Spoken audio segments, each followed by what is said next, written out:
Whether you know this or not, one of the greatest obstacles that a trader has to face is his own ego.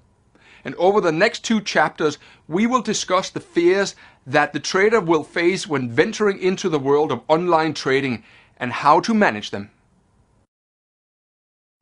What's the difference between investing and trading? Well, if I were to answer that, I would say frequency comes to mind. Trading is a fast-paced activity which requires monitoring, while investing is pursued on a much longer time frame. Investing is for growth and dividend yield, while trading is to generate a profit. I believe that the major difference between traders and investors is how each manages the risk involved. Investors, they'll manage risk largely via diversification. 10 well-chosen shares can be managed with less risk than 1 share, and that's the basic tenet of modern portfolio management. While traders they'll manage a risk via a stop-loss order. And there's somewhere when a trader is looking on the chart where they say, if the market comes down here, if the market comes up here, I am just wrong and I need to get out of the market.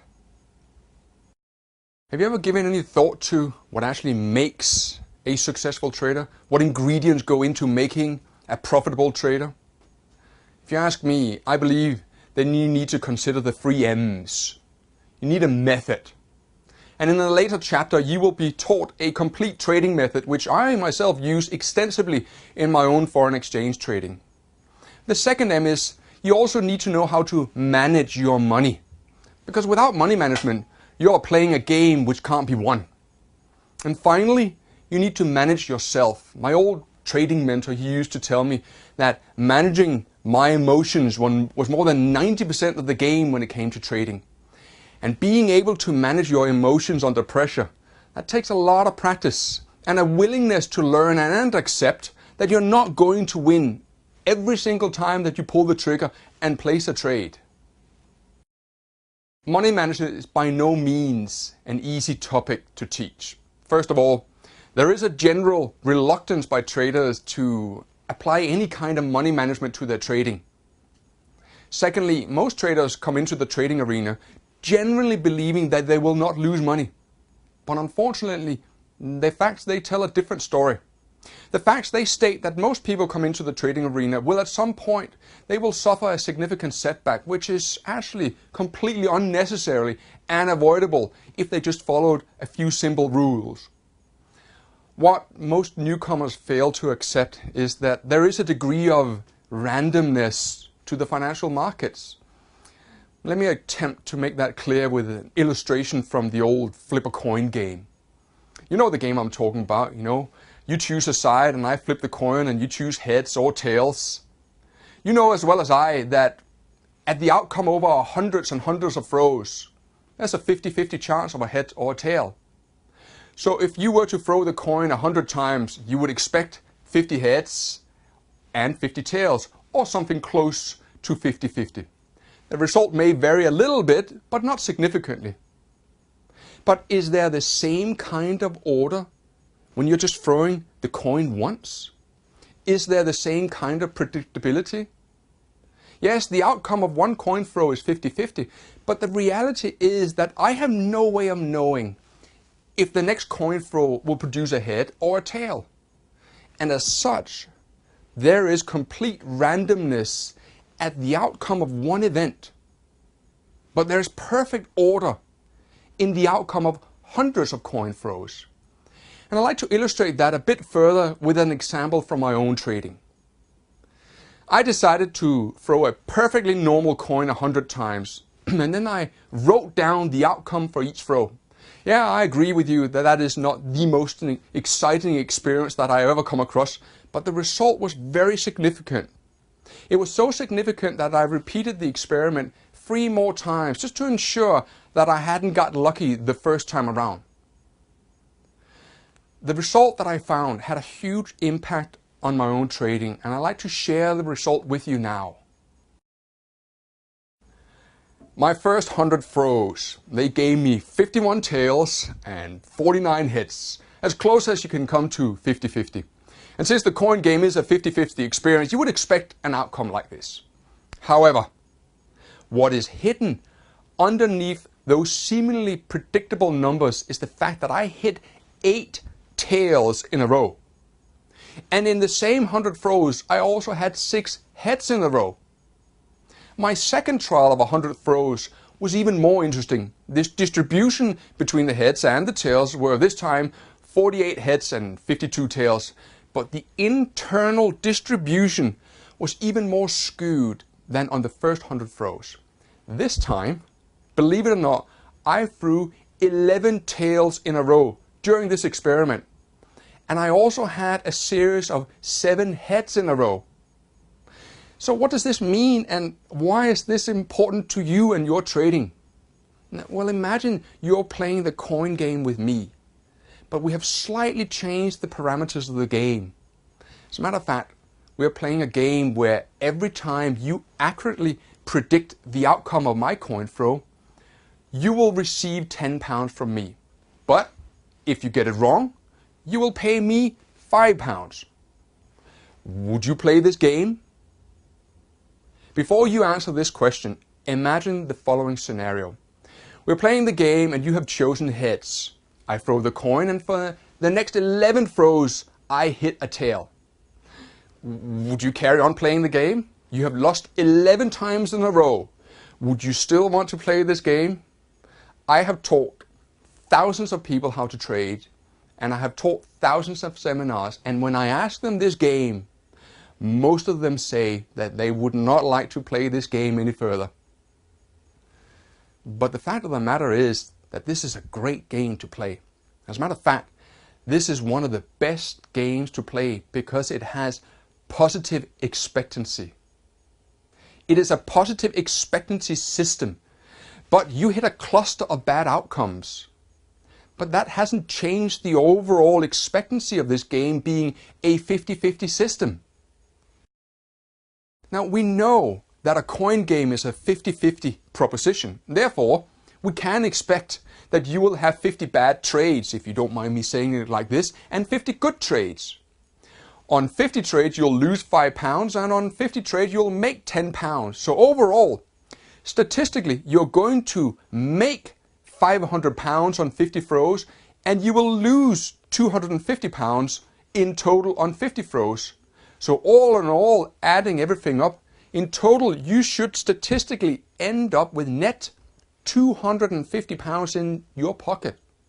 And that is called positive expectancy game. And it has everything to do with trading. Let's imagine that there wasn't a coin game, but it was a trading strategy. And for the sake of the argument, you had extensively back-tested it, and you were confident that this would work out over time to your advantage. Would you be upset with 11 losing trades in a row? Well, I have no doubt that you may suffer some discomfort. I don't like losing 11 times in a row, but the fact of the matter is that even trading a system with a 70% hit rate, you will experience clusters of bad trades and clusters of good trades. And no one knows when those clusters will appear. They'll come out of nowhere. You will feel like you can't go wrong. You will feel like that every single trade that you place is bound to be a winner. But the opposite will also happen. The money is pouring into your trading account, or they may leave your trading account faster than you like to. But that is the nature of a cluster. You hit a cluster of bad trades and you begin to question the system. You wonder if you're cut out for trading. You wonder if you're cut out for this business. Have you got what it takes? Is the system no longer working? Is it you who's the problem? And I say to you, relax. That is the nature of this game. You have to learn to deal with these clusters. Trades are randomly distributed. They don't come and one win, one loss, one win, one loss. You can't predict in advance if the next trade is a winning trade or a losing trade. And you have to learn to accept that in the outcome of one single trade, there is complete randomness. But the good news is that over the course of hundreds of trades, there is statistical order. I can't emphasize enough how important this concept is. Most traders will grow disheartened with their system after a string of losses. But if they only knew that this is perfectly normal. They probably would have stuck with their system in the first place. Instead, they abandon their method and they try something else. And that's a real shame, because all that really happened was that they hit a cluster of bad trades. And the fact of the matter is that the internet is full of trading systems for sale which have high hit rates in excess of 90%. One of those systems that I looked at had a hit rate of 99%. That means that it promised you would make 99% winning trades and only 1% losing trades, and that sounds great, doesn't it? But don't be fooled. This system uses huge stops and takes very small profits. When I looked into this system, I discovered that the hit rate was correct. It was indeed 99% hit rate. The problem was that when it was right, it only made 5 pips. But when it was wrong, it lost 600 pips. And if you do the maths, 99 correct trades making you 5 pips, well, if we round it up, you would have made 500 pips, and that sounds great. And then you would have one trade that lost you 600 pips. So as soothing and as pleasing as it sounds to have a hit rate north of 80 or 90%, it really doesn't mean anything, nor does it guarantee you that you will make money from the system. As a matter of fact, I once read that some of the hedge funds applying trend following techniques have a hit rate in the 20s, but they still manage to make money from their trading systems. The decision of how much to speculate, how much to wager every single time you place a trade is the most important question in trading. The bet size or the stake size or the trading size is the difference in pounds between your entry point and the stop loss which is appropriate when you place the trade. We're playing a 50-50 game with a 2-to-1 risk to reward ratio. That concept is called position sizing. And it was a gentleman called Ralph Vince who attempted to create the optimal formula. He called it Optimal F. He has written 2 books on the subject which are really not for the mathematically challenged. His books addresses the arithmetic optimal position size, which is known in trading as the Optimal F. I find Optimal F myself somewhat aggressive emotionally and firmly believe that your risk on any one trade shouldn't be more than 2 to 3% of your account size. What I think is very important for you to understand is the probabilities when you are looking at entry and exit. And I'll look at the probabilities of the game to justify that statement next. Let's take a look at the probabilities when you are trading a 50-50 system. If you have a 50-50 outcome on a positive trade or a negative trade, the probability of 2 losing trades in a row is half times a half or a quarter. The probability of a cluster of 3 bad ones in a row is a half times a half times a half, which is an eighth. This means that in a 50-50 system, if you bet 1/3 of your coins, i.e. of your account size on any one trade, then you will go broke every 8 trades. And that's really not in your interest.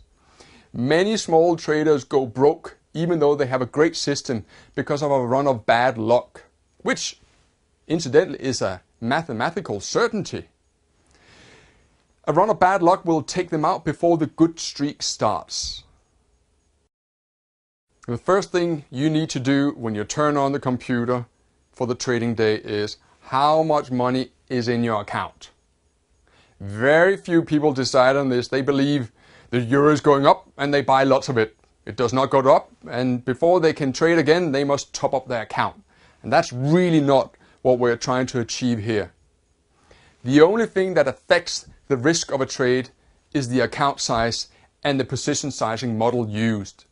It's got nothing to do with the euro going up or down on the day. So your first decision of the day is if you don't decide and commit to an account amount and the size of your position properly, then you're gambling and you're not trading. And that is the most important aspect of your trading. You can't control market direction, but you can control and decide upon your risk. This will keep you alive in a normal losing streak without too much drawdown and ready to profit from the winning streak, which is always just around the corner. The most important thing in trading is to have enough money to trade tomorrow. Take a look at this table on probabilities on 3 different kinds of trading systems. There's a 50-50 system, there's a 1/3 to 2/3 system, and then there's an 80-20 system. This table summarizes the relationship between the hit rate of the trading system and the probability of a streak of poor luck. This will help you work out how much drawdown is probable with your trading system, assuming that you have the data correct regarding its hit rate. Clearly, a higher position sizing model will be possible with a high hit rate system. But the question is, can you do this? I hope that if I have convinced you that if you watch and control your position size, then the coin game is a great game to play. The question, of course, begs is, why is this so difficult to translate into your own trading? And we will deal with this question in the chapter on risk management and trading psychology. Assume your account size is £100,000, and furthermore assume that you only wish to risk £2,000 per position. We'll let N be the number of shares. We also know what our risk is going to be because we know where we're going to get into the market and we know where we're going to place our stop loss.